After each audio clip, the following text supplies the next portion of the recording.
Before she even realizes it, her mind is replaying old conversations, turning them over like fragile glass she's afraid to drop. She scrolls through your messages, lingering on every word, every pause, every little thing that once made her feel safe, understood, and calm. She remembers how your presence alone could quiet her anxious thoughts, how even the smallest messages carried a weight that felt like stability. She thinks about typing a simple "hey," imagining it as harmless, something that won't reveal the depth of what she's feeling. But the moment her fingers hover over the keyboard, hesitation strikes with an almost physical force. It's not that she doesn't want to talk to you. It's that texting you would be an admission of vulnerability she isn't ready to face. To message you is to acknowledge that your absence has left a tangible void, that your silence is affecting her in ways she can't easily explain. It's admitting to herself that she relied on your presence more than she realized, that your consistency, patience, and attention mattered in a way she never fully acknowledged at the time. That kind of self-awareness terrifies her because it shatters the image of herself as independent, composed, and unaffected. She convinces herself that silence is strength, that holding back protects her from disappointment, but deep down she knows it's a fragile shield. Each moment she spends staring at the empty text box, each second spent debating whether to reach out, becomes a silent echo of what she's feeling: longing, fear, attachment, and a desperate, unspoken need for connection she isn't yet ready to admit, even to herself. She doesn't text because the tug between pride and desire is suffocating. Every thought about reaching out comes with a counterweight of fear: fear of appearing vulnerable, fear of revealing how much she still cares, fear of losing the image of strength she's fought to maintain. Reaching out feels like giving away something precious, like handing over a piece of herself she's spent so long guarding. She remembers how she once prided herself on being composed, self-reliant, and unaffected, and the thought of shattering that illusion feels unbearable. And yet, the longer she waits, the heavier the pull of desire becomes. She can feel it in her chest, a quiet pressure that intensifies with each passing day. Every memory of you, the way you listened, the way you understood her moods without needing explanations, the comfort of your steady presence replays relentlessly in her mind, refusing to be ignored. She wants to reach out, to feel the connection again, to hear your voice or see your words, but her pride acts as a barrier. It convinces her that waiting is strength, that resisting the urge to text preserves her dignity, when in reality, it's fear masquerading as self-control. The irony isn't lost on her. The more she convinces herself she's protecting her image, the more trapped she becomes in her own emotions. Her attachment grows quietly, invisibly, each day layering on top of the last, until the message she refuses to send feels like a weight pressing on her soul.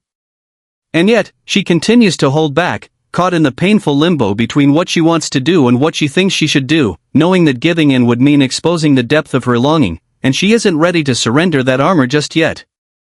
Another reason she hesitates is the fear of rejection, though it's far more complex than a simple worry about being turned down. She isn't just afraid that you might respond coldly or disinterestedly, she's afraid of what that reaction would reveal about her own heart. A dismissive response would confirm the very thing she's been trying to deny, that her feelings, her longing, her attachment, have not only remained but are unreciprocated. It isn't losing you that terrifies her, it's losing the value she placed on herself in your eyes. She has built a world where your perception matters more than her own comfort, and the thought of it shifting unsettles her profoundly. She wonders if you've moved on, if you've found someone else to fill the space she once occupied, or if your energy now flows elsewhere, leaving her as a ghost in your present. Each imagined scenario twists the knot tighter in her chest, making the act of texting feel like stepping onto a tightrope stretched over an emotional chasm. Rejection, she knows, wouldn't just sting, it would unmask the pride she's desperately clung to, exposing the truth she spent so long hiding. It would force her to confront that the detachment she displayed was an illusion, that the independence she championed was sometimes just a mask for insecurity and fear of vulnerability. So she remains silent, trapped between desire and dread, because silence, however painful, at least preserves the possibility that her feelings are intact, unjudged, and undisputed in the safety of her mind. To break that silence is to risk everything she's carefully safeguarded, and in that hesitation lies both her torment and her protection. She doesn't text because she's trapped in a loop of reflection, endlessly revisiting her own mistakes. Alone, her mind rewinds every interaction, dissecting the moments she pushed you away, the time she acted distant or cold, the moments she dismissed your effort thinking you would always come back. Guilt courses through her silently, a quiet, relentless force that makes even the simplest message feel like a confrontation with herself. Each memory reminds her that she may have contributed to the growing distance between you, that her choices were not always fair or considerate. She recalls the defensiveness, the impatience, the subtle ways she let her ego dictate her actions instead of responding from understanding or love. Texting you would mean stepping into the arena of accountability, facing the truth she's been avoiding, and admitting that some of the separation is her own doing. She fears confronting that reality because it strips her of the protective layers she has built around her pride and composure. The reflection is uncomfortable, almost unbearable, because it reveals the parts of herself she doesn't like to acknowledge, the impulsive reactions, the emotional walls, the moments of insecurity masquerading as indifference. Silence becomes a shield in this introspection, a way to avoid acknowledging the repercussions of her actions. She convinces herself that waiting preserves her dignity, but deep down, she knows it's avoidance. Every hour that passes without a message reinforces both the distance and the guilt, intertwining them so that her hesitation is as much about protecting her self-image as it is about protecting herself from the painful clarity of her own behavior. She longs to reach out, but the weight of responsibility for her past choices keeps her fingers frozen above the keyboard, caught between regret and desire. She refuses to text because the tension between strategy and emotion has become almost unbearable. Society has conditioned her to believe that the one who reaches out first holds less power, that showing neediness or attachment diminishes her standing in your eyes. Every instinct she has screams to protect herself, to maintain control, to make sure she isn't the one appearing desperate or emotionally dependent. She scrutinizes your subtle actions, or in this case, your inaction, for signs that reaching out would be welcomed. A like on her story, a comment, a view, a small acknowledgement, all these tiny cues could grant her permission to step into vulnerability, yet they remain absent. Without them, the silence she maintains becomes both a test and a prison. She convinces herself that waiting is strategic, that patience is power, but the reality is far more complicated. Every day she holds back, the internal pressure grows, the longing intensifies, and the attachment tightens its grip on her heart. She tries to distract herself with daily routines, social interactions, and the affirmation of friends, but nothing fills the void that your absence has created. Each passing moment without a message, without a signal from you, amplifies the fear that you may have moved on, that the connection she clings to may no longer exist. She battles a paradox. Silence feels like self-preservation, yet it also isolates her from the very thing she desires most. The act of texting is no longer just a simple gesture, it has become a decision loaded with emotional consequences, a choice between risking exposure or maintaining the fragile armor of her pride. In this delicate balancing act, she remains frozen, caught between fear, desire, and the unrelenting weight of her own expectations. She hesitates because emotional safety scares her as much as it comforts her. Being around you once brought a sense of stability she had never experienced before, a reassurance that allowed her to let down walls she had built for years. That same safety now terrifies her, because it comes with a vulnerability she isn't sure she can manage again. If she texts and you respond with warmth, she knows she'll fall back into feelings she's been trying to suppress. The thought of giving herself over to that attachment again, of opening her heart to the possibility of getting hurt once more, fills her with a quiet dread. Every memory of your patience, understanding, and consistency weighs heavily, reminding her how easily she could slip back into the comfort she once relied on. But if she reaches out and senses distance, coldness, or indifference, she fears it will confirm the loss she's trying not to acknowledge, making her feel small and insignificant in ways she struggles to articulate. She's caught in a limbo between longing and self-preservation, between the pull of desire and the instinct to protect herself from potential heartbreak. The unknown terrifies her because it threatens the carefully constructed image of herself as independent and composed. She is acutely aware that texting you is not just an action, it's an opening, a door that could flood her with emotions she hasn't been ready to face.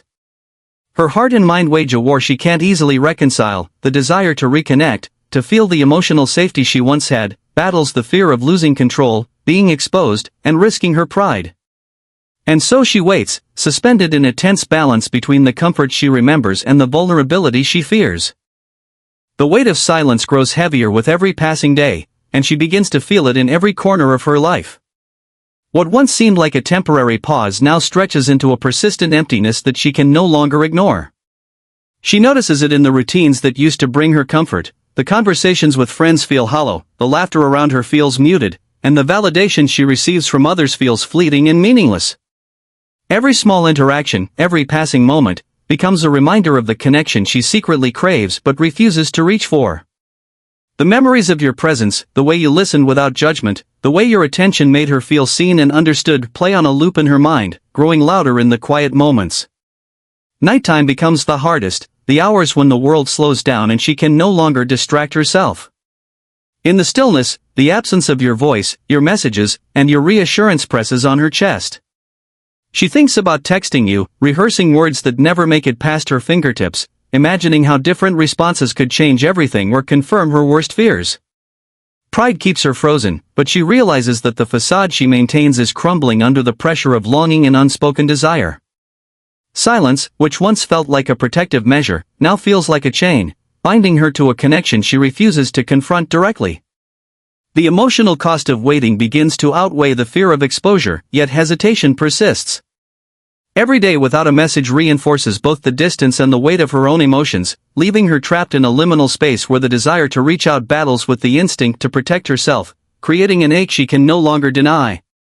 With the passage of time, introspection begins to overtake her hesitation, slowly breaking down the barriers she built to protect herself. She reflects on the moments when she dismissed your efforts, reacted defensively, or acted from impulse rather than understanding. Each memory, each interaction she now re-examines, reveals the subtle ways she contributed to the growing distance between you.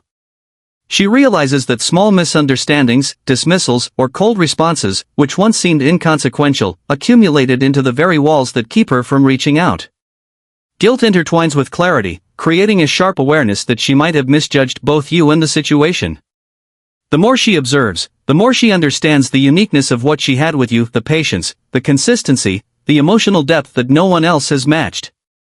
Every comparison she makes between her current experiences and the moments she shared with you magnifies the void, highlighting not only what she lost but also what she allowed to slip away through inattention or misperception. This reflection pushes her closer to sending the message she has been holding back, yet the vulnerability required feels immense. She drafts messages, long and short, casual and heartfelt, only to delete them repeatedly, wrestling with the fear of overexposure, misinterpretation, or rejection. Still, the urge to reach out grows stronger each day, fueled by regret and the recognition of what is truly meaningful. She begins to accept that pride has cost her far more than she realized, and that holding back no longer serves her emotional well-being. The internal tension between fear, longing, and accountability intensifies, and she becomes increasingly aware that honesty is the only path through the maze of her feelings, the only way to reconcile the past with the possibility of connection. Eventually, the emotional pressure she has been carrying becomes heavier than the fear that held her back for so long. She finally confronts the truth she has avoided. Her silence has been less about protecting herself and more about avoiding the reflection she would see of her own heart in your response. She realizes that withholding a message hasn't preserved her pride or her composure, it has slowly eroded the connection she secretly hoped still existed. The weight of unspoken words, unsent messages, and unresolved longing has become too great to ignore. She begins to understand that staying silent is no longer a neutral act, it is an active choice with consequences, a choice that distances her from the very person she desires most. The image she maintained of being unaffected, strong, and independent begins to crumble as vulnerability takes its rightful place. Every fear she harbored, the fear of rejection, the fear of appearing desperate, the fear of emotional exposure, loses its power under the realization that the cost of inaction far outweighs the cost of speaking honestly. Her heart races as she sees your name on her screen, as if it were a lifeline she can no longer resist. She types words slowly, carefully, yet with an urgency born from months of suppression. The courage she never thought she had emerges, fueled by the understanding that emotional honesty is not weakness but a path to clarity and liberation. In that moment, she no longer hesitates. Pride softens, fear recedes, and the message she has held back for so long becomes inevitable. She understands that to preserve herself, to reclaim the connection she values, she must act. Finally, she sends the message, stepping fully into vulnerability and embracing the truth she can no longer avoid.